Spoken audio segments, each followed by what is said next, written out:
ఇప్పుడైతే మనము ఆ గుడి సమీపానికి వచ్చేసాము. అయితే ఇంకొకసారి మీకు అడ్రస్ చెప్తున్నాను. నంద్యాల జిల్లా పాణ్యం నియోజకవర్గము పైభోగాల గ్రామం సమీపంలో ఉన్నటువంటి ఎర్రమల కొండల ప్రాంతంలో, అంటే లోపల వెలసినటువంటి సర్వేశ్వర గంగా ఉమా సమేత స్వామి ఆలయం దగ్గరికి అయితే ఇప్పుడు మనము బయలుదేరుతున్నాము. ఇప్పుడు లోపలికైతే మనం ఎంట్రీ అవుతున్నాము చిన్నగా.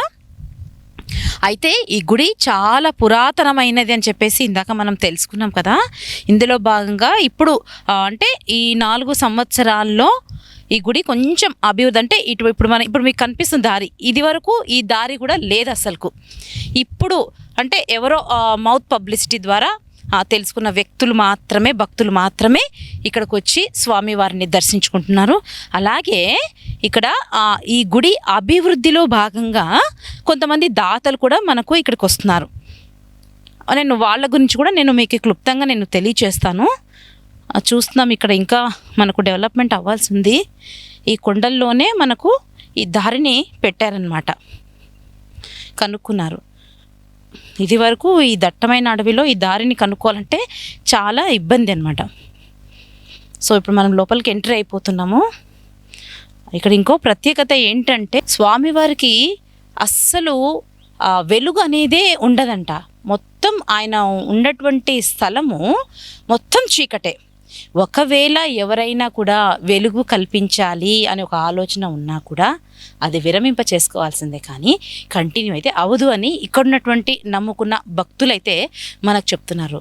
అంటే ఫర్ ఎగ్జాంపుల్ రీసెంట్గా ఒకటి కళ్యాణం అయితే ఏదో చేశారంట మొన్న శివరాత్రికి. అయితే ఆ శివరాత్రి రోజున ఒక దాత ముందుకొచ్చి ఇంతటి చీకట్లో స్వామివారిని దర్శించుకోవడానికి చాలా ఇబ్బంది అవుతుంది అనే సందర్భంలో ఆ దాత ఒక జనరేటర్ కొనుగోలు చేసి ఇక్కడికి తెచ్చాడు. అయితే ఉత్సవం రోజు ఆ జనరేటర్ని ఆన్ చేశారంట. ఆన్ చేసిన తర్వాత 1/2 అవర్ మాత్రమే వెలుగుతుందంట అండి లోపల, అంతే. దాని తర్వాత 1.5 గంట ఆఫ్ అయిపోతుంది. అది మళ్ళీ ఇక్కడ ఉన్నటువంటి వాళ్ళు అక్కడికి వెళ్ళి దాన్ని రిపేర్ చేసి దాన్ని అన్ని విధాలుగా కష్టపడి చేస్తే మళ్ళీ ఆన్ అవుతుంది. అది ఒక 1/2 అవరే, మళ్ళీ ఆఫ్. ఇలా రోజంతా ఇలానే సాగిపోయిందంట. సో ఇది గట్టి నమ్మకంగా వీళ్ళు ఇక్కడ మనకు చెప్పుకుంటున్నారు. చూద్దాం లోపలికి వెళ్ళి ఒకసారి మీకు చూపిస్తాను. ఇప్పుడైతే లోపలికి వస్తున్నాము, చూస్తాం ఈ మెట్ల గుండా మనం వెళ్తూ ఉన్నాం. లోపలికి అయితే గుహలోకి వెళ్తున్నాం అనమాట. సో మనతో పాటు ఈ గుడి అభివృద్ధి కార్యక్రమాలను చేస్తున్నటువంటి ఒక దాత ప్రతాప్ రెడ్డి గారని మనకు గని ప్రాంతంలో ఉంటున్నారంట. ఆయన 1 సంవత్సరం క్రిందట ఆయన నుంచి తను కూడా ఇక్కడ భక్తులుగా భాగమై ఆ శివునికి అతని సేవను అర్పించుకుంటున్నాడని చెప్పేసి చెప్తున్నారు. అంటే అభివృద్ధి కార్యక్రమాలు కూడా చిన్నగా మొదలు పెట్టారు. చూస్తున్నా ఇక్కడ మనకి ఎటువంటి లైట్ కనిపించట్లేదు, మా వాళ్ళు లైటింగ్ వేశారు బ్యాటరీల ద్వారా.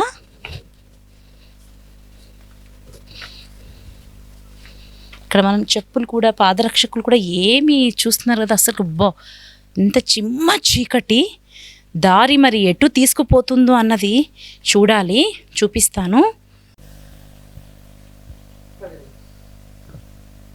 దాదాపుగా ఇప్పుడు మనము 25% అంటే 50% అనుకోవచ్చు. లోపల అంతా రాళ్ళు రప్పలు మొత్తం కాలి నడకతో లోపలికి వచ్చాము. దాదాపు 50% వచ్చేసాము. ఇంకా 50% దారి అయితే ఉంది లోపలికి. చూసారు కదా లోపల ఎటువంటి గాలి అయితే లేదు, వెలుగు లేదు. మా వాళ్ళు ఇక్కడ టార్చ్ వేశారు, అందుకు మీకు నా ఫేస్ కనిపిస్తూ ఉంది. నేను లోపల ఇప్పుడు విజువల్స్ తీసుకుంటున్నాను నేను. సో చూసారు కదా స్వెట్ కూడా చాలా, అసలు హ్యూమిడిటీ మాత్రం శాతం చాలా ఎక్కువ శాతంగా కనిపిస్తుంది ఇక్కడ మనకు. అయితే ఇంతటి మహిమాన్వితమైనటువంటి గంగా సమేత సర్వేశ్వర ఆలయాన్ని మనము సందర్శించినాము. అంటే ఈ వన్ టీవీ అన్వేషణలో భాగంగా అన్వేషించి ఈ ఆలయ యొక్క ప్రదర్శన మన భక్తుల సందర్శనార్థము ఈరోజు మనము చూపిస్తూ ఉన్నాము. అయితే ఇందులో భాగంగా మనము ఇక్కడ చాలా పురాతనమైనటువంటి లింగ ఆవిర్భావం కూడా ఇక్కడ ఉంది మనకు. అంటే స్వయంభుగా వెలసింది ఇక్కడ లింగం అనేది. అలాగే శివుని లింగం ఎదుట త్రిశూలం ఆకారంలో 3 వేస్ అయితే మనకు కనిపిస్తాయి. 3 వేస్లో ఒక వే ఇటువైపు ఒక వే అటువైపు స్ట్రైట్గా వచ్చేసరికి ఆదృశ్య శక్తి పీఠం అనేసి ఉంటుంది. ఎందుకు చెప్తున్నానంటే ఈ మాట మీకు, త్రిశూలంలో ఉన్నటువంటి ఆ మధ్యటి సింబల్ ఏదైతే ఉందో, అంటే ఆ శివునికి ఆపోజిట్లో ఉన్నటువంటి అదృశ్య శక్తి పీఠం, అంటే అమ్మవారు ఉంటారు, శక్తి ఉంటుంది, కానీ అది ఎవరికి కనిపించదు, కంపల్సరిగా ఇక్కడ ఉంది అని చాటి చెప్తున్నారు. అలాగే 4 సంవత్సరాల క్రిందటి నుంచి ఋషికేశ్ నుంచి ఒక స్వామీజీ అయితే ఇక్కడికి వచ్చి పూజలు ప్రారంభించారని కూడా మనకు ఇక్కడ ఉన్నటువంటి వాళ్ళు చెప్తూ ఉన్నారు. సో మన అన్వేషణలో భాగంగా స్వామి వారిని కూడా మనము కలవడం జరిగింది. సో ఇప్పుడు స్వామి గారితో స్వయంగా తన హస్తాలతో పూజలు చేయిద్దాము. ఇక్కడ చూస్తున్నాం 50% దారి అయితే ఉంది. మళ్ళీ ఇక్కడ మనకు మెట్లు కనిపిస్తున్నాయి. నాకైతే చాలా భయంగా ఉంది. ఇక్కడ కొన్ని లక్షల గబ్బిలాలు అయితే మాత్రం ఇక్కడ కనిపిస్తున్నాయి, మీదకు వస్తున్నాయి. మరి ఇవి ఏమి అనవు అంటున్నాయి, నాకైతే భయం వేస్తుంది. 1,00,000కు పైగానే ఉన్నాయి గబ్బిలాలు. చూస్తున్నారు, మీకు విజువల్స్లో కనిపిస్తున్నాయి లేదో నాకైతే తెలియదు, కానీ ఇక్కడ నాకైతే ఫేస్ అవుతున్నాయి గబ్బిలాలు మొత్తము. అన్నీ బయటకు వచ్చేసాయి. మనం ఇప్పుడు ఈ టార్చ్ మనం వేసాం కదా, యాక్చువల్గా అవి వెలుగులో ఉండవు కదా, అవి చీకట్లోనే ఉండేది. ఈ టార్చ్ వేయడం వల్ల ఈ గబ్బిలాలు ఉన్నటువంటి లోపల నివసిస్తున్నాయి గబ్బిలాలు, కొన్ని లక్షల గబ్బిలాలు ఉన్నాయి. అయితే ఇంతవరకు అవి ఎవరికి కూడా హాని చేయలేదని చెప్పి మాత్రం మనకు ఇక్కడ చెప్తున్నారు. బట్ నాకైతే భయం వేస్తుంది, అవి మీదకి వచ్చేస్తున్నాయి లైటింగ్ చూసి. ఓం నమః శివాయ, ఓం నమః శివాయ. చాలా భయం వేస్తుంది. గబ్బిలాలు అయితే వస్తున్నాయి, పక్కకు వస్తున్నాయి, అవి ఎక్కడ మీదకి వస్తాయని భయం వేస్తుంది. కానీ ఓం నమః శివాయ అనే నామస్మరణంతో మనకు దారిని అయితే ఇస్తున్నాయని కూడా మనము చెప్పచ్చు. నిజంగా చాలా భయపడ్డాను నేనైతే. అసలు మీదకి వస్తూ ఉన్నాయి చూడండి. ఒక గబ్బిలం మనము ఒక్క గబ్బిలానికి ఎదురైతే మనకు ఎంత భయపడతామో, ఇక్కడ కొన్ని లక్షల గబ్బిలాలు మీదకి వచ్చినటువంటి సందర్భాలు కూడా మనకి ఇక్కడ కనిపించాయి. సో ఓం నమః శివాయ అనే నామస్మరణంతో అవి మనకు దారిని ఇస్తున్నాయి అని చెప్పేసి కూడా మనము ఈ సందర్భంగా నేను తెలియచేస్తున్నాను నా ఎక్స్పీరియన్స్తో. చూస్తున్నాం అసలు ఇక్కడ ఏం చూస్తున్నారు కదా, అసలుకు దారి ఎలా ఉంది, ఎక్కడ ఉంది, ఎటు వెళ్తే మనము స్వామి దగ్గరికి మనము దరి చేరుతాము అనే విషయం కూడా ఆగమ్య గోచరంగానే మనకి ఇక్కడ కనిపిస్తూ ఉంది. సో ఇక్కడ చూడండి, నేను ఇంతకన్నా ఇంకా సాహసించిన ఇంకా చూపించలేనేమో, మరి దాదాపుగా నేను మీకు విజువల్స్ అన్నీ కవర్ చేస్తున్నాను. చూడండి, చాలా భయం వేస్తుంది. గబ్బిలాలు మీదికి వస్తూ ఉన్నాయి, కానీ అవి ఏమి అనవని చెప్తున్నారు. సో ఇప్పటివరకు అయితే ఏమి అనలేదు. ఓం నమః శివాయ అనే నామస్మరం చెయ్యండి అని చెప్తున్నారు ఇక్కడ. ఆ నామంతోనే ఇప్పుడు మనం ముందుకెళ్దాం. ఓం నమః శివాయ. మొత్తానికి స్వామి అమ్మవార్ల దగ్గరికి మనము చాలా దగ్గరలో ఉన్నాము. అయితే లోపలికి వెళ్ళే మార్గం దగ్గర కరెక్ట్గా మీకు అర్థమయ్యే విధంగా నేను చెప్పాలి అంటే, శ్రీశైలం దర్శనార్థం కోసం మనము అడవి ప్రాంతంలో పాదయాత్రగా వెళ్ళేటప్పుడు కత్తుల కొండ మనకు ఎదురవుతుంది కదా, ఆ కత్తుల కొండ రోడ్డు మార్గాన మనకు కొన్ని కోటలు అయితే కనిపిస్తాయి. నేను మీకు ఇప్పుడు చూపిస్తాను. అయితే ఈ విధంగా ఇక్కడ మీకు చూస్తున్నారు కదా, అంటే ఎవరి కోరికల మేరకు, వారి యొక్క కోరికల మేరకు ఇక్కడైతే ఈ కోటలను అయితే కడుతూ ఉన్నారంట. బట్ ఇక్కడ కట్టిన వారి ప్రతి ఒక్క భక్తుడి కోరిక కూడా నెరవేరిందని చెప్పేసి ఇక్కడ ఉన్నటువంటి స్వామీజీ అయితే మనకు తెలియచేశారు. అయితే ఇప్పుడు కూడా మనము ఒక కోటను కడతాం, ఓకేనా? నేను మనసులో ఒకటి అనుకుంటాను, నేను కూడా ఒకటి కడతాను, చూద్దాం. ఇప్పుడైతే కోటలు మనం కట్టడానికి రెడీ అయితే అయిపోయాము. ఓకే, ఒక్కసారి కళ్ళు మూసుకొని మనం అనుకున్నటువంటి సంకల్పాన్ని అనుకుందాం మనసులో. ఓం నమః శివాయ.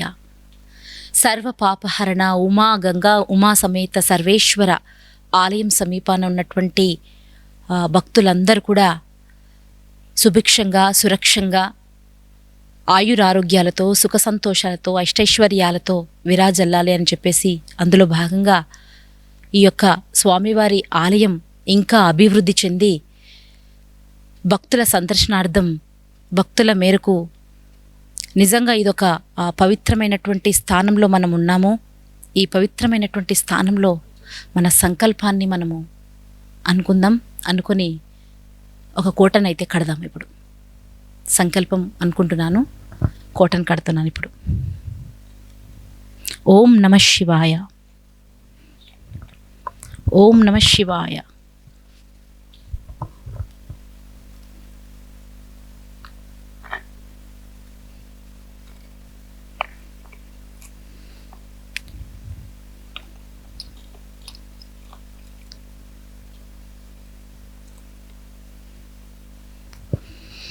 ఓం నమ శివాయ. మన అనుకున్న సంకల్పం అనుకున్నాము, కోటను కూడా మనము కట్టేసాం. ఇది మన కోట, రైట్. ఇప్పుడు నెక్స్ట్ ఇక్కడి నుంచి మనం కాస్త ఇప్పుడు బయటికి వెళ్దాము. ఇక్కడికి వచ్చేస్తే సైడ్కు ఒక వ్యూ కనిపిస్తుంది, జ్యోతులు కనిపిస్తున్నాయి. స్వామి అమ్మవార్ల జ్యోతులు అయితే మనకి ఇక్కడ కనిపిస్తున్నాయి. ఇప్పుడు రైట్ ప్లేస్, అక్కడికి మనం చేరుకోవాలి. ఇప్పుడు మొత్తానికి ఆలయ సమీపం దగ్గరికి వచ్చేసాం. మనము చాలా దగ్గరలో ఉన్నాము. లోపలికి వెళ్ళే ముందు నేను ఒక విషయం మీకు చెప్పాలి. ఇందాక నేను మీకు ఇంట్రడక్షన్లో ఏదైతే చెప్పానో అదే త్రిలోకాల శక్తిపీఠం అని మీకు ఒకటి చెప్పాను పదం. సో అది ఎందుకు చెప్పానంటే ఇప్పుడు నీకు చూపిస్తాను మీకు నేను విజువల్. ఒక్కసారి మనము పైన చూస్తే విజువల్స్ త్రిశూల ఆకారము అంటే ఇది ఎవరూ చెక్కింది కాదు, ఇది పెయింట్ వేసింది కాదు. స్వయంభుగా ఈ ప్రాంతంలో అమ్మవారి సమీపంలో ఈ త్రిశూలం అనేది ఏర్పడ్డదన్నమాట. ఈ త్రిశూలంలో ఈ మధ్యటి సూటిగా మనము త్రిశూలంలో మధ్యటి ఇది ఉంది కదా, ఆ మధ్య మార్గం గుండా మనం చూస్తే అమ్మవారు ప్రతిష్టమై ఉంటారు. అంటే ఇక్కడ అమ్మవారు కూడా అదృశ్య శక్తి పీఠం అని కూడా మనం ఇక్కడ పిలవవచ్చు. అంటే అమ్మవారు కనిపించరు, బట్ ఆ శక్తిపీఠం అనేది ఇక్కడ మనకు కనిపిస్తూ ఉంది. సో ఇదైతే మనము చాలా ఆధ్యాత్మికంగా మనము చాలా ఇది వెలిసినటువంటి స్వయంభుగా వెలిసినటువంటి త్రిశూలం అని మనం చెప్పొచ్చు. కొండ ప్రాంతంలో అసలు మనం ఇక్కడ ఏ పెయింట్ కానీ ఏది కానీ ఎవరి ప్రమేయం కూడా ఇక్కడ ఏది చేయలేదు. ఇక్కడ అసలు స్వయంభుగానే మాత్రమే ఈ కొండలో మనం వెలిసింది. ఇది నీట్గా మనకు చూడొచ్చు. యాజ్ యూజువల్ మొత్తం మీకు నేను కవర్ అయ్యే విధంగానే చూపిస్తున్నాను. ఎంత మాత్రం కనిపిస్తే అంత మాత్రం చూడండి. మరి ఒకవేళ మీరు చూడాలి అనుకుంటే ఇక్కడికి రావాల్సిందే. అయితే మొత్తానికైతే మనము ఇక్కడ చూస్తున్నారు కదా, ఉమాదేవి అమ్మవారి దగ్గరికి అయితే మనం వచ్చేసాము. ఇక్కడ ఇంకో విషయం మనం ఏం చెప్పాలంటే ఇది ప్రతిష్ఠించినటువంటి విగ్రహం అన్నమాట. ఇది యాక్చువల్గా ఇక్కడ లింగము స్వయంభుగా వెలిసినటువంటి లింగాన్ని దాన్ని ప్రాచుర్యంలోకి రానివ్వకుండా కొంతమంది వేరే ఆలోచనతో దాన్ని భూస్థాపితం చేశారు అని చెప్తున్నారు. ఆ ప్లేస్లో ఇది ఇంతటితో ఆగకూడదు, లోక కళ్యాణార్థం ఇక్కడ ఇంకా జరగాలి, ఇంకా ప్రాచుర్యంలోకి రావాలి అని ఒక స్వామీజీ, అది ఇందాక చెప్పాను మీకు నేను, రిషికేశ్ నుంచి బాబు కాశీనాథ్ స్వామీజీ గారు అయితే ఇక్కడికి రావడం జరిగింది. అప్పటి నుంచి కూడా ఇక్కడ మనకు ధూప దీప నైవేద్యాలు కూడా కంటిన్యూ అవుతూనే ఉన్నాయి స్వామివారికి. అయితే అప్పటి నుంచి దాదాపుగా ఇప్పుడు 4 years అయింది.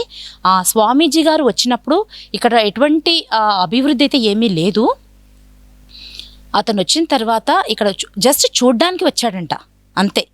చూడ్డానికి వచ్చి ఈ ఆలయాన్ని సందర్శించి గుహలో ఉన్నటువంటి ధైర్యం చేసి సాహసించి లోపలికి వచ్చి చూసి, అంటే తనకు స్వామీజీ శివుడు తన మదిలోకి చేరి ఒక సంకల్పాన్ని తను స్వామీజీ అనుకుని నాకు శివుడు ఆజ్ఞ ఇది అనే ఒక గట్టి నమ్మకంతో తను ఇక్కడ చూసి నేను రాను, ఎక్కడికి వెళ్ళను, నేను ఇక్కడే ఉంటాను అని చెప్పేసి తీసుకొచ్చినటువంటి భక్తునికి స్వామీజీ అయితే చెప్పడం జరిగింది. అయితే అప్పటి నుంచి ఇప్పటి వరకు దాదాపుగా 4 సంవత్సరాల నుంచి ఆ స్వామీజీ కాశీనాథ్ స్వామీజీ గారే ఇక్కడ ధూపదీప నైవేద్యాలను కంటిన్యూ ఇస్తూ ఉన్నారు. మరి అతనికి ఆహార పదార్థాలు, అతని బ్రతుకు తెరువు ఏంటి అని అంటారా? ఏమీ లేదు, ఎటువంటి ఆహారం లేదు. అంటే ఆహారం తీసుకోకుండా ఉండడం నేను మీకు చెప్పట్లేదు, తీసుకుంటాడు. బట్ అతను ఎవరిని కూడా అడగరనమాట. నాకు ఆహారం నాకు తీసుకురండి, నాకు ఏదైనా పానీయాలు తీసుకురండి అని చెప్పేసి అతను ఏ భక్తుల్ని కూడా ఇంతవరకు అడిగింది లేదు. సో భక్తులు మాత్రమే, ఎవరో ఇక్కడ స్వామీజీ ఉంటున్నారు, ఏదో పూజలు చేస్తున్నారు, దైవందిన రోజుల్లో అసలు ఇటువంటి స్వామీజీ మనకు ఉండడం విశేషమే కదా మన గ్రామంలోని భక్తులు అనుకుని ఎవరో. ఇది కూడా తను ఏమనుకుంటున్నాడు అంటే, స్వామీజీ ఇది నేను చెప్పింది కాదు, ఆ భగవంతుడే, ఆ శివయ్యనే ఆజ్ఞాపించి తను నా జరిగి ఈ ఆహారాన్ని ధరింపచేస్తున్నాడు అని చెప్పేసి స్వామీజీ గారు అయితే చెప్తున్నారు తన మాటల్లో. ప్రస్తుతం మన వంటివి అన్వేషించినటువంటి పవిత్రమైన స్థానాన్ని దరికి మనైతే చేరుకున్నాం. అదే సర్వపాప ఉమా సమేత సర్వేశ్వర ఆలయంలోకి ఎంట్రీ అయిపోయాము. ఇందాక అమ్మవారిని ఉమాదేవి అమ్మవారి గారిని దర్శించుకున్నాము. ఇప్పుడు మనం లింగాన్ని దర్శించుకుంటున్నాం ఆలయంలో. యాక్చువల్లీ ఇక్కడ మీకు ఒక విషయం చెప్పాలి. ఇందాక నేను ఇప్పటి నుంచే స్వయంభూ అని చెప్తున్నాను. ఆ స్వయంభు లింగము ఇక్కడ ఆవిర్భవించితే ఆ గని అన్వేషణలో భాగంగా కొంతమంది దీన్ని భూస్థాపితం చేసి అదే లింగాన్ని 1965లో ఒక మహిళ భక్తురాలు వచ్చి ఆ లింగాన్ని ఇక్కడ మీరు చూస్తున్నారు కదా, ఇక్కడ పక్కన ఈ పెద్ద లింగం పక్కనే చిన్న లింగం, ఈ లింగం పక్కనటువంటి ఈ లింగాన్ని చూశారు కదా, ఈ లింగాన్ని ఆ మహిళా భక్తురాలు ఆవిర్భవించి ప్రతిష్ఠించి దాని పూజలు నైవేద్యాలు ధూపదీప నైవేద్యాలన్నీ కూడా అప్పుడు ఆమె ఇక్కడ సేవ చేసుకుంటుందని చెప్తున్నారు ఇక్కడ ఉన్నటువంటి వాసులు. అలాగే ఇప్పుడున్నటువంటి అభివృద్ధిలో భాగంగా కొంతమంది దాతలు ప్రాచుర్యంలోకి వచ్చిన తర్వాత కొంతమంది దాతలైతే అందరూ కలిసి లింగాన్ని ప్రతిష్ఠించారు. లింగం నందీశ్వరుడు అలాగే ఉమాదేవి అమ్మవారిని ప్రతిష్ఠింపచేశారు. అంటే ఇవన్నీ కూడా అభివృద్ధిలో భాగంగా ఆలయాన్ని ప్రాతినిధ్యంలోకి తీసుకొని రావాలి, అందరికీ తెలియాలి, భక్తుల సందర్శనార్థం అందరికీ తెలిసి లోక కళ్యాణార్థం కోసం మనము ఇక్కడ పెట్టాలి అని చెప్పేసి ఒక నమ్మకంతో ఒక భక్తితో వీళ్ళందరూ ఒక నిర్ణయానికి వచ్చి ఇవన్నీ ప్రతిష్ఠింపచేశారు. అక్కడ ఇక ఇంకో విశేషం ఏంటి అంటే ఇక్కడ ఉన్నటువంటి విశేషము, ఇక్కడ మనం పైనుంచే చూస్తుంటే వాటర్ వస్తున్నాయి ఇక్కడ కరెక్ట్గా. ఇవి ఎక్కడి నుంచి వస్తున్నాయో ఏమో తెలియదు. ఈ కొండలో ప్రాంతంలో నుంచి దట్టమైన అడవి అని చెప్పాను. ఆ అడవిలోంచి ఎక్కడి నుంచి వస్తుందో ఏమో ఎవరికీ తెలియదు ఇప్పటివరకు, అంతు చిక్కలేని విషయం ఇది అనమాట. సో ఈ వాటర్ 365 డేస్ సంవత్సరం పొడవుగా మనకు ఈ వాటర్ ఇలానే ఉంటుంది. అలాగే ఇక్కడ చూస్తున్నారు కదా, మనకు ఇక్కడ జూమ్ చేసి చూస్తే కరెక్ట్గా వాటర్ పడుతున్నాయి చూడండి. ఇక్కడ స్ట్రైట్గా మనం పైకి చూడండి ఒకసారి. ఆ కొండల్లో నుంచి ఇక్కడ వాటర్ అనేది ఎప్పుడు కూడా ఇది అవ్వదంట, ఆవిరవ్వదు. చూసారు ఇంత హ్యూమిడిటీ ఉంది కదా, ఆవిరవ్వాలి కదా. మరి ఇంత హ్యూమిడిటీ ఉన్న ప్రాంతంలో కూడా ఈ వాటర్ అంతా చూసారా మొత్తం పాకిపోయింది. ఈ తడి అంతా చూడండి ఒకసారి, మీకు నా చెయ్యి అంతా తడైపోయింది చూడండి, ఇలానే ఉంటుంది. తర్వాత ఇక్కడ చుక్కలు పడతా ఉన్నాయి, వాటర్ పడతా నిత్యం అదో చూస్తూ ఉండండి, అలాగే చూస్తూ ఉండండి. ఆ పైనుంచి ఒక డ్రాప్గా పడుతూ ఉంటాయి. ఈ గంగాజలం అనేది ఆ శివుడి తలపైన ఆ గంగమ్మ ఎలా ఉంటుందో ఇక్కడ కూడా ఈ లింగానికి పైన ఎప్పుడు కూడా నిత్య గంగాధారణ అనేది ఇక్కడ జరుగుతూ ఉంటుందన్నమాట. చూసారా, ఇప్పుడు ఇందాక ఒక డ్రాప్ పడింది. ఒక వాటర్ ఫాల్స్ లాగా కాకుండా, అంటే ఇది వరకు అలానే పడేదంట. మరి ఇప్పుడు కొంచెం మన ఎండలు అయితేనేమి టెంపరేచర్ అయితేనేమి సో పైప్ లైన్లు వేస్తూ ఉన్నారంట ఇక్కడ వాటర్ ప్రాబ్లం వల్ల. సో అందులో భాగంగా కొంచెం మనం వాటర్ తగ్గింది అని అనుకోవచ్చు. అదేంటి అంతు చిక్కని విషయంగానే ఉండిపోయింది ఇంతవరకు అది.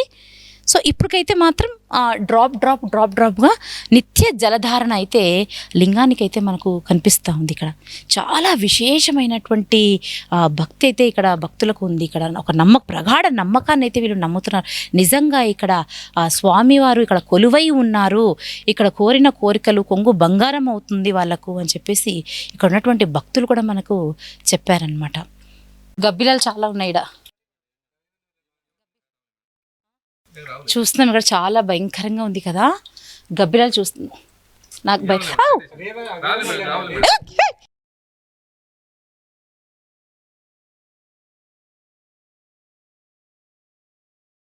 సో ఇక్కడైతే మనము లింగానికి కుడివైపున ఉన్నటువంటి ఇక్కడ ఒక గచ్చు అయితే మనకు కనిపిస్తుంది. ఒక సౌండ్ వినిపిస్తుంది కదా, టిక్ టిక్ మని, అదే జలధారణ. అక్కడ చూడండి, జలధార అనేది మనకి ఇక్కడ కనిపిస్తుంది. ఇది యాక్చువల్గా భూమి మట్టం కన్నా హైట్గా ఉందంట ఇది. అక్కడి నుంచి మనకి ఇట్లా జలము. ఇంతకుముందు నేను ఒక విషయం చెప్పాను మీకు, లింగాన్ని ప్రతిష్ఠించిన ఒక భక్తురాలు అని, తన పేరు విభూది అవ్వ అని చెప్తున్నారు. ప్రతిరోజు ఆమె దగ్గర విభూది లేకపోయినప్పటికీ దాదాపు 100 మందికి ఆమె విభూది పెడుతూనే ఉంటుందంట. అది ఎక్కడి నుంచి వస్తుందో కూడా ఎవరికి తెలియదంట. ఇది కూడా ఒక విశేషమైనటువంటి విషయంగానే మనం పరిగణలోకి తీసుకోవచ్చు. అయితే ఆ అవ్వ సృష్టించినటువంటి ఈ గచ్చులో ఈ వాటర్ అనేది ఇలానే పడుతూ ఉంటుంది. ఇవి వాడతారండి, వాటరు తాగుతారా? చాలా తేటగా కనిపిస్తున్నాయి. ఇంత గుహలో ఉన్నా కూడా నీళ్ళు ఇంత తేటగా కనిపిస్తున్నాయి, చాలా తేటగా కొబ్బరి నీళ్ళు ఉన్నట్టుగా మనకు కనిపిస్తూ ఉన్నాయి అసలు. కానీ ఈ ధార ఎక్కడి నుంచి వస్తుందో అనేది మాత్రము ఇంతవరకు అంతు చిక్కని విశేషంగానే ఈ వార్త మనకు నిలబడిపోయింది. ఇప్పుడు చూడండి, ఈ జలధార కనిపిస్తుంది కదా, ఈ నీళ్లు ఎవరైనా తాగినా, ఎవరైనా అనారోగ్య పాలుగా ఉన్నా, అంటే అన్ని విధాలుగా సర్వరోగ నివారణ అని మనం చెప్పొచ్చు. అలాగే ఏమైనా కోరికలు అనుకున్నా అది తీరుతాయని చెప్పొచ్చు. అన్నీ ఇంకా కాశీలో మన గంగా జలంతో సమానమని ఇక్కడ ఉన్నటువంటి భక్తులు అయితే మనకు చెప్తున్నారు. ఒకసారి మనము ఈ పానీయాన్ని, ఈ వాటర్ని నెత్తిన చల్లుకొని పాప విముక్తులం అవుదాం ఒకసారి. ఓం నమః శివాయ. ఇదే తీర్థంగా భావించి ఒకసారి మనం కూడా సేవిద్దాం.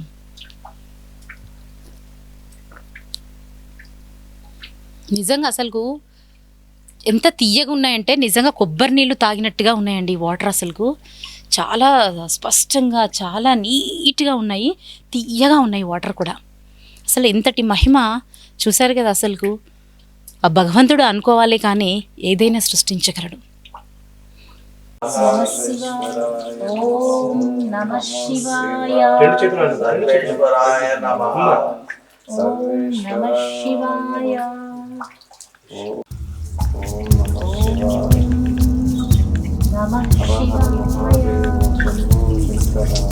హర హర మహాదేవ శంభో శంకర. పాస్మా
ఓం నమః శివాయ. సర్వేశ్వరాయ నమః. ఓం నమః శివాయ సర్వేశ్వరాయ నమః. ఓం నమః శివాయ సర్వేశ్వరాయ నమః. ఓం నమః శివాయ సర్వేశ్వరాయ నమః. ఓం నమః శివాయ సర్వేశ్వరాయ నమః. ఓం నమః శివాయ సర్వేశ్వరాయ నమః.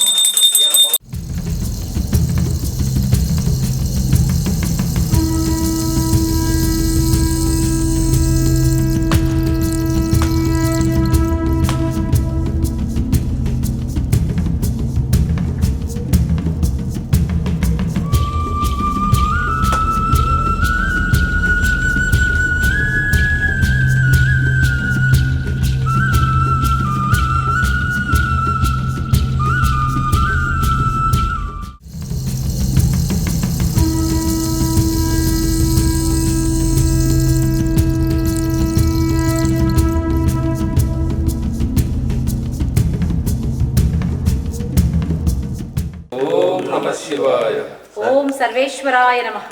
ఓం సర్వేశ్వరాయ నమః. ఓం నమః శివాయ. ఓం నమః శివాయ. ఓం సర్వేశ్వరాయ నమః. ఓం సర్వేశ్వరాయ నమః. ఓం నమః శివాయ.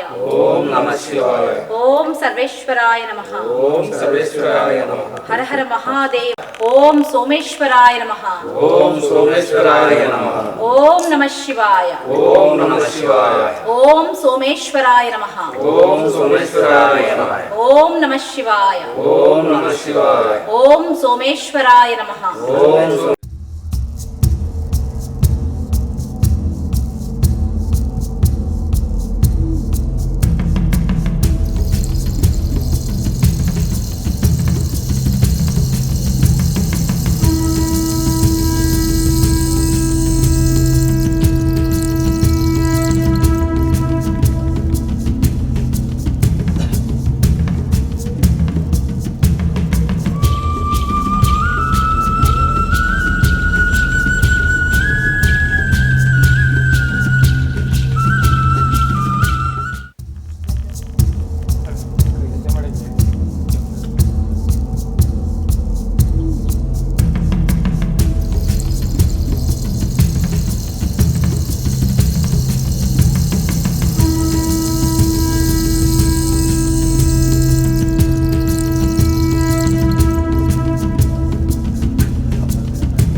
సో మొత్తానికి మన శివయ్య దర్శనం మాత్రం సక్సెస్ఫుల్గా దర్శనం చేసుకొని సక్సెస్ఫుల్గా బయటకైతే వచ్చేసాం.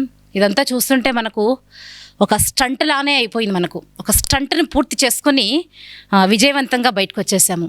ఆ శివయ్య ఆజ్ఞ ఉంది కాబట్టే ఆయన ఆజ్ఞ ఉంది కాబట్టి మన దర్శనం చేసుకొని సక్సెస్ఫుల్గా బయటకు వచ్చేసాము. మనం వెళ్ళేటప్పుడు అయితేనేమి వచ్చేటప్పుడు అయితేనేమి ఎన్నో ఇబ్బందులను కూడా మనం ఎదుర్కోవడం మనం చూసాము. అయితే ఇక్కడ ఇంకో విషయం మీకేం చెప్పాలి అంటే, ఇందాక నేను చాలా భయపడ్డాను గబ్బిలాలు చూసి, కానీ అవి గబ్బిలాలు కాదు, ఇది వరకటి ఉన్నటువంటి ఋషులు, వారి ఆత్మలు ఈ గబ్బిలాల్లో ఉన్నాయి. ఆ ఋషులే ఈ గబ్బిలాల రూపంలో మనకు దర్శనమిస్తున్నారు అని చెప్పేసి ఒక వాస్తవమైనటువంటి విశేషమైనటువంటి విశేషాన్ని మనకు ఇక్కడ ఉన్నట్టు వారు అందించారు. సో చూసాం, మనం కూడా ఎక్స్పీరియన్స్ చేసాము. అన్నీ కూడా ఇప్పటి వరకు ఈ 4 yearsలో ఇప్పుడు మనకు భక్తుల సందర్శనం ఎక్కువైంది కదా ఇక్కడ. ఈ 4 yearsలో కూడా ఈ గబ్బిలాలు ఎవరిని కూడా ఇప్పటి వరకు టచ్ చేసింది లేదు, ఏదైనా ఇబ్బందులను కలిగించింది అంటే ఓన్లీ భక్తుల యొక్క భయం అంతే. భయపడతారు. ఇందాక మనం భయపడ్డాం, చాలా స్టంట్గా ఫీల్ అయ్యాం మనం. నేనైతే చాలా భయపడ్డాను. సో ఇంత లోపలికి ఆక్సిజన్ కూడా లోపలికి అందదు, ఎటువంటి గాలి కూడా మనకి లోపలికి ప్రవేశించడానికి లేదు. ఎంతసేపు ఉన్నా మనం బయట నుంచి వచ్చినప్పుడు గుహ ఉంది కదా, ఆ ఎంట్రన్స్లో ఉన్నటువంటి ఆక్సిజన్ మాత్రమే మనం తీసుకోగలుగుతాం. కానీ లోపలికి వెళ్ళిన తర్వాత ఎటువంటి ఆక్సిజన్ కూడా మనకు అక్కడ అందదు. చూసారు కదా ఇప్పుడు ఇంత హ్యూమిడిటీ, మొత్తం నేను నా బట్టలు అన్నీ కూడా మొత్తం చెమటతో నిండుకొని పోయాయి. సో ఇంతటి ఆక్సిజన్ లెవెల్స్ చాలా డౌన్ అయిపోయాయి లోపల. అందులో దానికి తోడు ఈ గబ్బిలాల మంద కూడా ఉందన్నమాట. సో గబ్బిలాలు కాదు, ఇవి ఋషులు అని చెప్పేసి ఇందాకనే మనము తెలుసుకున్నాం ఈ విషయాన్ని. ఇప్పుడైతే సక్సెస్ఫుల్గా దర్శనం చేసాం, మన అన్వేషణ అయితే పూర్తయింది. ఇప్పుడు బయటికి వెళ్దాం మనం. ఇప్పుడైతే మనం బయటికి వచ్చేసాము. వ్యూయర్స్, ఇది చూశారు కదా, ఈ గుహ ఇది ఉన్నది ఇంత పెద్దగా అయితే అప్పుడు లేదంట.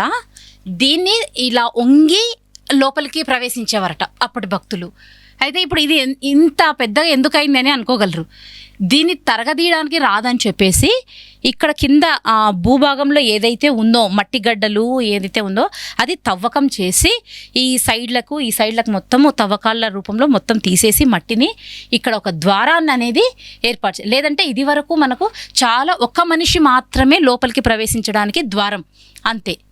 సో ఇప్పుడు దీన్ని సైడ్లకు ఉన్నటువంటి మట్టి గడ్డల్ని మొత్తం తీసేసి ఈ ద్వారాన్ని ఇంత పెద్దగా చేయడం జరిగిందనమాట. సో ఇది విశేషమైనటువంటి ఒక వాస్తవం అని చెప్పుకోవాలి మనము.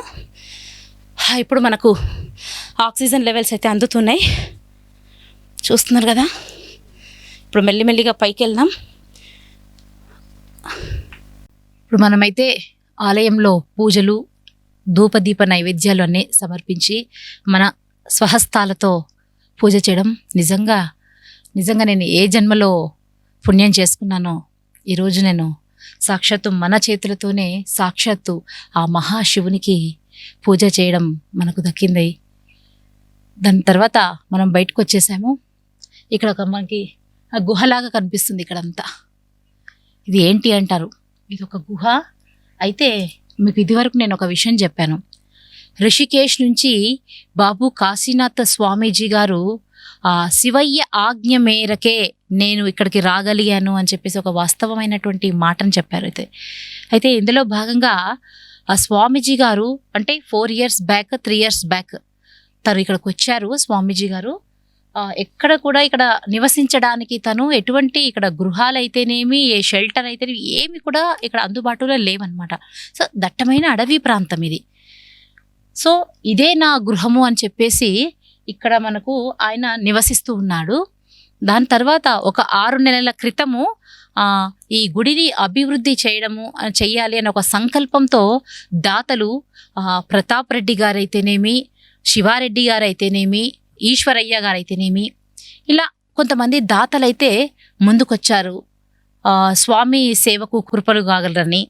అయితే ఇందులో భాగంగా వాళ్ళు చూసి స్వామీజీని అయ్యో ఇక్కడ వర్షం వచ్చినా ఏ ధాటికైనా తట్టుకోలేరు కదా అని చెప్పేసి తనకు ఒక నివాసం అనేది ఒకటి ఏర్పాటు చేయాలని ఒక దృఢమైన సంకల్పంతో ఈ దాతలందరూ కలిసి కూడా బయట ఒక నివాసాన్ని ఏర్పాటు చేశారు స్వామీజీ కోసం. అయితే అప్పటి వరకు స్వామీజీ ఇక్కడ ఎండకు ఎండుతూ వానకి నానుతూ శివయ్యకు పూజలు సమర్పించుకుంటూ ధూపదీప నైవేద్యాలను సమర్పిస్తూ ఇక్కడనే తన నివాసాన్ని, తన జీవితాన్ని ఇక్కడనే 3 సంవత్సరాలుగా కటిక నేల కావచ్చు, ఇక్కడ మనకు గుంటలు కావచ్చు, కొండలు కావచ్చు, ఈ బిచ్చలు కావచ్చు, ఈ ప్రాంతంలోనే ఆయన పడుకోవడం కానీ చేయడం కానీ. ఇప్పుడు మనకు కనిపిస్తున్నాయి ఇక్కడంతా బండపరుపు కూడా చేశారు. కానీ ఇది ఇప్పుడిప్పుడే మాత్రమే చేశారు.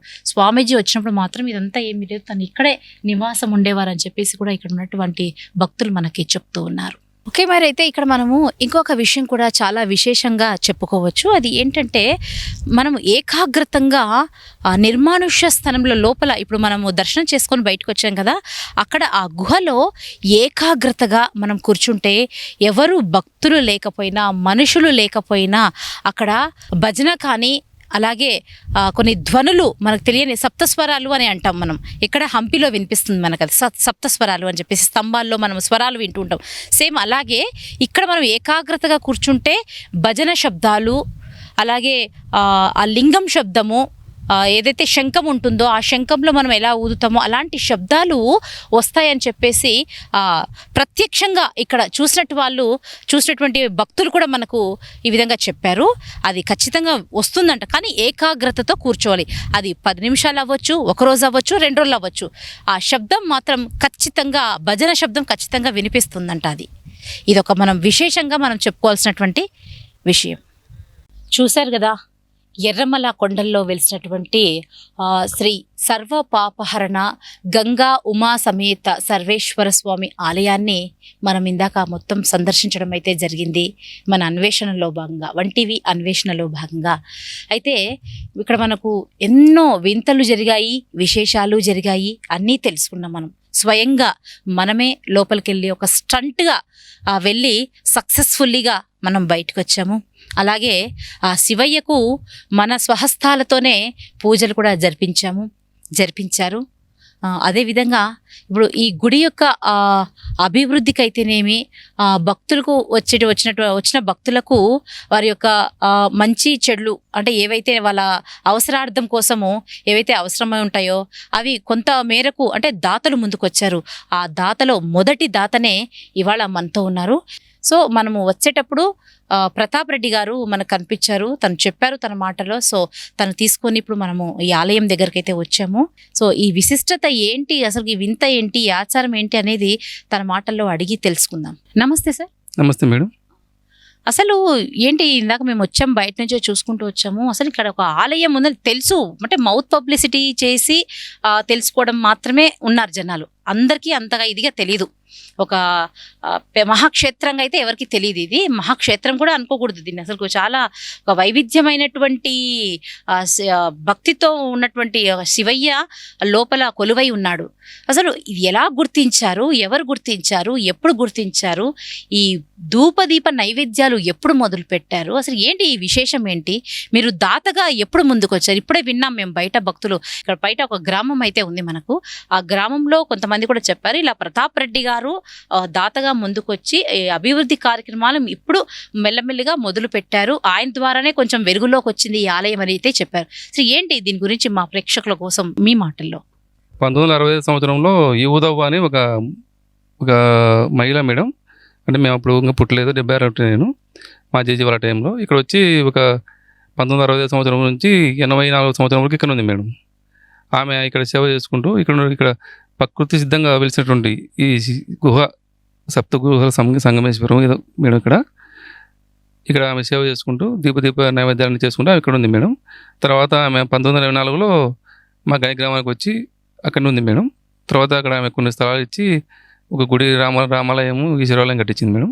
అక్కడ ఆమె చనిపోయిన తర్వాత అక్కడనే సమాధి చేసినాం మేడం. ఆమె ఇన్స్పిరేషన్తో మేము కొంచెం ఈ గుడిని డెవలప్ చేయాలని చెప్పి ఇక్కడికి రావడం మేడం. అంతలోనే ఇక్కడ ఈ స్వామి కాశీనాథ స్వామి రావడం, ఆయన ఎక్కడ ఉన్నాడు కాబట్టి ఆయనకు వసతి ఏర్పాటు చేయాలనే ఉద్దేశంతో ఒక కుటీరం లేక ఏర్పాటు చేయాలని చెప్పి మేము సంకల్పించినాము. దానికి తోడు మా స్నేహితులు అదే ఓరకొల ఈశ్వరయ్య గారు, పైబాల రమణయ్య గారు, కొంతమంది స్నేహితులు అందరూ కలిసి ముందుకు వచ్చినారు. ఇక్కడ ప్రస్తుతానికైతే భక్తులకు సౌకర్యార్థం ఒక కుటీరం ఏర్పాటు, ఆ స్వామివారికి ఒక సపరేట్ కుటీరం, ఇక్కడ లోపల కూడా భక్తులకు వసతికి కొంచెం నడవడానికి కొంచెం లైటింగ్ కోసం కూడా ఏర్పాటు కొంచెం తొందరలో రెడీ చేస్తాం మేడం. ఇంకా త్రాణిక పైన బోరు ఒకటి, అక్కడ వీరస్వామి అని కర్నూలు అతను కార్పొరేటర్ వాళ్ళ ఫాదర్ అంట, ఆయన ఇస్తాను చెప్పినాడు. ఇవన్నీ హిందూ దేవాలయాలు ప్రకృతిసిద్ధంగా ఏర్పడిన గుహలు డెవలప్మెంట్ చేయాలనే ఒక ఉద్దేశంతోనే మేడం ఇది మేము ఒక కంకణం కట్టుకున్నాం మేడం. దీంట్లో మేము ఏం పెద్ద అని కాదు, చిన్న కాదు మేడం. భక్తులకు సౌకర్యార్థం వాళ్ళు ఎక్కడి నుంచో వస్తారు మేడం. అక్కడ వాళ్ళు ఎక్కడి నుంచో వచ్చినప్పుడు ఇక్కడ వసతులు ఏర్పాట్లు లేకపోతే తానికి నీళ్ళు దొరకకపోయినా వాళ్ళు కొంచెం ఎండకు నిలవడానికి, వర్షానికి నిలవడానికి కూడా కొంచెం ఏ వసతులు లేకపోతే చాలా ఇబ్బంది పడతారని చెప్పే ఉద్దేశంతో మీ డెవలప్మెంట్కి పూనుకున్నాం మేడం. అక్కడ తర్వాత ఇక్కడ జలధారణ అనేది ఒకటి జరుగుతుంది లింగానికి. అసలు ఆ ధార అనేది ఎక్కడి నుంచి వస్తుంది అంటారు? ఆ వాటర్ ఎక్కడి నుంచి వస్తుంది? సంవత్సరం పొడుగా ఉంటుందా? అసలు ఏంటి దానికి విశేషం ఏంటి? దాదాపు మేడం నేను చూసిన నాకు 48 ఇయర్స్ ఉన్నాయి మేడం. నేను చూసినప్పటి నుంచి ఆ జలధార నిరంతరము జలం ఇంగుతూ అది ఇక్కడికి పడుతుంది మేడం. అక్కడ ఈశ్వరుని పైన పడుతుంది, అక్కడ ఉండే పక్కన ఏర్పాటు చేసిన గచ్చుల నీళ్ళు కూడా రోజు నిండుతాయి మేడం. గచ్చులు అవి అక్కడ ఉండే జలం తీసుకుపోయి సర్వరోగ నివారణ అని చెప్పి భక్తులు ఆ నీళ్లు తీసుకుపోయి తాగుతారు మేడం. అక్కడ అది కూడా ఒక ఆధ్యాత్మికంగా ఏదో ఉండేట్టుంది మేడం. ఇక్కడ మేము చూడంగా ఈ జలం అనేది భూమికి సమాంతరంగా లేకుండా హైట్ నుంచి వస్తుంది మేడం. అది చాలా ప్రకృతి సిద్ధమైనది, ఆ పరమేశ్వరుని మాయం మేడం ఇక్కడంతా. తర్వాత ఈ ఆలయం గురించి ఎండోమెంట్ డిపార్ట్మెంట్కి ఏమన్నా మీరు తెలియచేశారా? ఎండోమెంట్ డిపార్ట్మెంట్ కంటే మేడం వాళ్ళకు ఇక్కడ వేరే సోర్స్ లేవు మేడం. వాళ్ళకు ఇన్కమ్ వచ్చి పొలాలకి వెళ్ళాలి ఉంటే ఎండోమెంట్ వస్తారు మేడం ఇక్కడికి. ఇది పురావస్తు శాఖ వాళ్ళు ఏమైనా వస్తే రావాల్సిందే మేడం ఇక్కడికి. ఎండోమెంట్ కంటే వాళ్ళకు ఏదో ఒక విధంగా కొంచెం పొలం ఉండి వాళ్ళకు ఇన్కమ్ ఉంటే వాళ్ళు ఎండోమెంట్ డిపార్ట్మెంట్ చేర్చుకుంటారు మేడం వాళ్ళు. మీరు ఏమైనా ఈ ఆలయ అభివృద్ధిలో భాగంగా గవర్నమెంట్ నుంచి మాకు ఇలాంటి వసతులు ఉంటే బాగుంటుంది, మా ఊర్లో వెలిసినటువంటి ఈ ఆలయం ఇంకా ప్రసిద్ధి గావించుతుంది అనే ఒక ఆలోచనలు ఏమైనా ఉన్నాయా మీకు? ఏమైనా కోరుకుంటున్నారా? ఖచ్చితంగా మేడం. వచ్చిన ప్రతి భక్తునికి స్వామివారి ఆశీస్సులు ఖచ్చితంగా అదే విధంగా చేయాలని చెప్పి మేము భక్తుల కోసం ఖచ్చితంగా తగు విధంగా ఏర్పాటు చేస్తాం మేడం. ఇక్కడ మాకు వేరే ఇన్కమ్ సోర్సెస్ ఏం లేవు మేడం. భక్తులు స్నేహితుల ద్వారా ఈ గుడిని డెవలప్ చేయాలనుకుంటున్నాం మేడం. అంటే భక్తులు మీ ద్వారా డెవలప్ చేస్తారు సార్. అంటే గవర్నమెంట్ నుంచి, ప్రభుత్వం నుంచి మీరు ఏమైనా కోరుకుంటున్నారా అని అడుగుతున్నాను. కోరుకుంటున్నాం మేడం. మా శాసన కార్తనామపడి దృష్టి కూడా తీసుకుపోయినాం మేడం. ఆయన ఖచ్చితంగా దీన్ని డెవలప్ చేస్తామని చెప్పినాడు. ఆయన మా ఊరిగానే భక్తిపరుడు మేడం. ఆయన డెవలప్ చేయాలని చెప్పి ఆయన చెప్పినాడు మేడం. వస్తారని చెప్పినాడు ఇక్కడ ఖచ్చితంగా. ఆయన చూపిన తర్వాత దీనికి ఏం చేయాలో అన్నీ మాట్లాడి చేపిస్తాం మేడం. ఎమ్మెల్యే దృష్టికి ఎన్ని రోజులైంది తీసుకెళ్ళి ఈ విషయాన్ని? ఈ మధ్యనే మేడం ఒక 6 మంత్స్ బ్యాక్ తీసుకుపోయాను మేడం. అప్పుడు లాస్ట్ ఇయర్ తీసుకుపోయింది. అప్పుడు కొంచెం వర్షాలు పడడంలో కొంచెం రాలేకపోయాను మేడం. వెహికల్ రస్తా లేకుండా మేడం. ఇప్పుడు ఒక 6 మంత్స్ నుంచి వెహికల్ రానికి రస్తా చేసినాం మేడం ఇక్కడ. అప్పుడు వెహికల్ రానికి ఇబ్బంది రాలేకపోయాను మేడం. చూశారు కదా ప్రతాప్ రెడ్డి గారు చెప్పేటటువంటి విషయాలను.